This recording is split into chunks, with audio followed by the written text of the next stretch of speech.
Ashtar claims to be orbiting the Earth in a huge spaceship. He ranks himself Commander-in-Chief of the Free Federation of Planets. Sounds like something out of a Star Trek movie. Ashtar has recently written a book, channeled through a New York businessman, titled The New World Order, that focuses on astounding predictions regarding the future of humanity. Now let's look at some Old Testament Bible verses. Judges in particular, we'll start.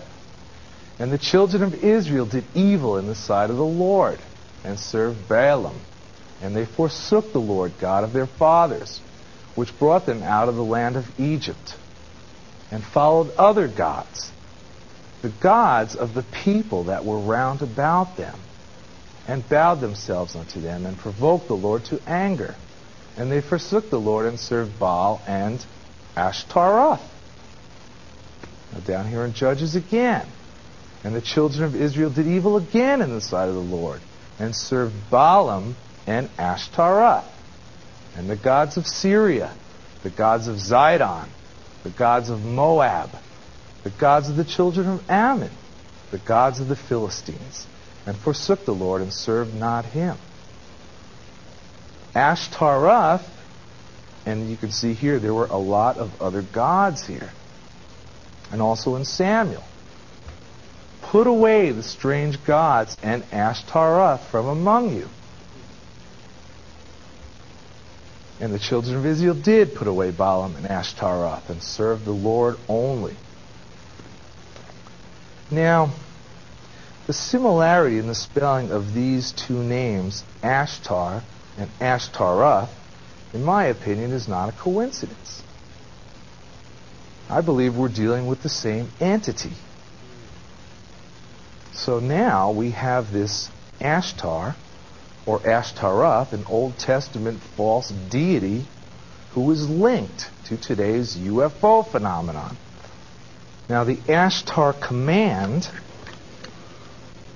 boasts many great fleets of spaceships occupied by thousands of well-organized ranks of extraterrestrials.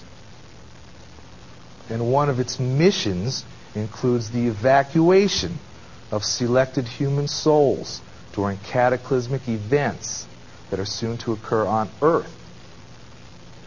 Sounds like a rapture scenario.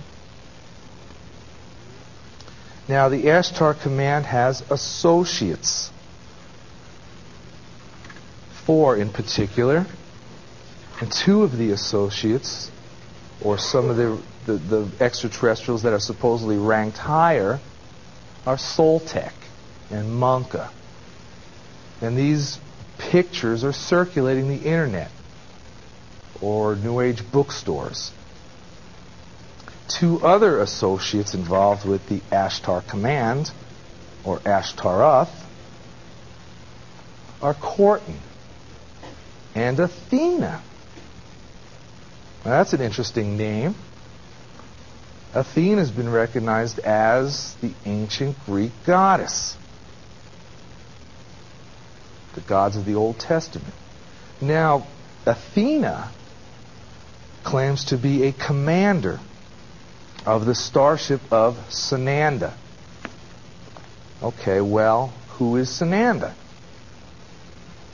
Sananda claims to be one of the highest ranked extraterrestrials and is often referred to as the beloved commander-in-chief of the Ashtar command. However, Sananda's main claim to fame is that he claims to be the historical Jesus Christ. He's also recognized as the Master Jesus. And we're going to see how these masters fit into this UFO scenario. Now, the origin of these ascended masters and their connection with present-day New Age teachings goes back more than 100 years. And I mentioned at the beginning of the presentation that the New Age movement actually was started because of events that took place in the mid to late 1800s. And at this time, 3 women arose: Helena Blavatsky, Annie Besant, Alice Bailey. They played the part of an occult female trinity, and they claimed to be in contact both physically and telepathically with these ascended masters of the Great White Brotherhood, who claimed residence on the planet Venus, like Adamski's extraterrestrial friend Orthon also claimed residence on Venus.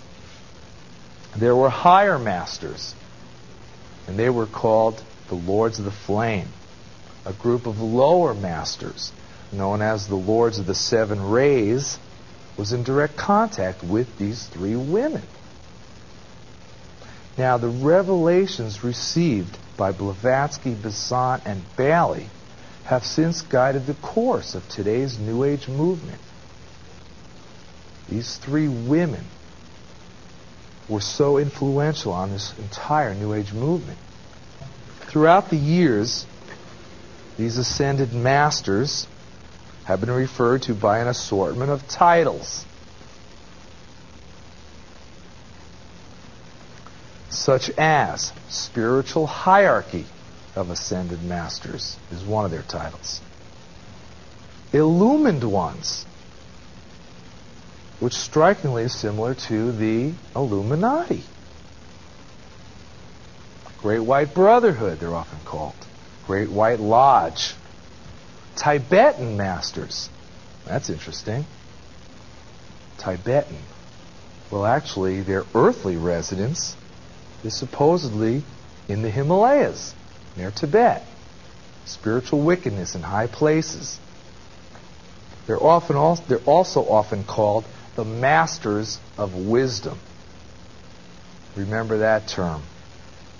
The Masters of Wisdom. Now, interestingly,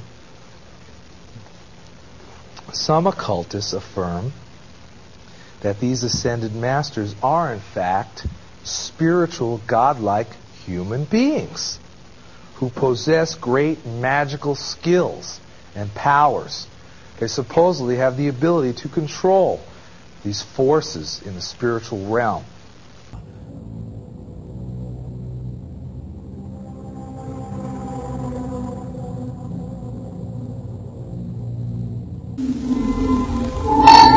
Aleister Crowley, the man who called himself the Beast 666, black magician, drug fiend, sex addict, and traitor to the British people.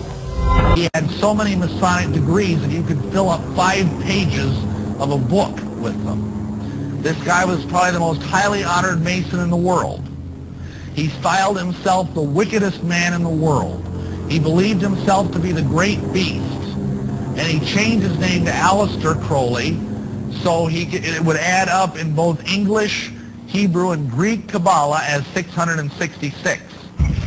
In 1904, Crowley had a communication with an extraterrestrial being named EWAS. And this being, through his wife, kind of a channeling type operation, brought forth a book that was called the Book of the Law. The next thing that happened was that Crowley had a contact with another extraterrestrial that identified itself as Lam. That was the little guy's name. He was short, and he let Crowley draw a picture of him. And oddly enough, this is very much what the picture looked like. It's interesting that, 40 years before we knew such aliens existed, that Aleister Crowley was having conversations with them and drawing pictures of them.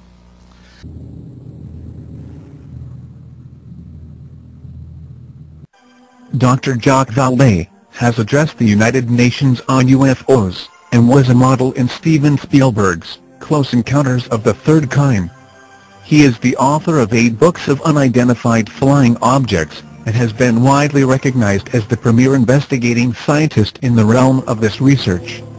In his book, Messengers of Deception, he says, an impressive comparison can be made between UFO occupants and the popular conception of demons. And in his book, Confrontations, he writes, The medical examinations to which abductees are said to be subjected, often accompanied by sadistic sexual manipulation, is reminiscent of the medieval tales of encounters with demons. He also made this statement: "I believe when we speak of UFO sightings, as instances of space visitations, we are looking at the phenomenon on the wrong level. We are not dealing with successive waves of visitation from space, we are dealing with a control system." And he states, UFOs are the means through which man's concepts are being rearranged.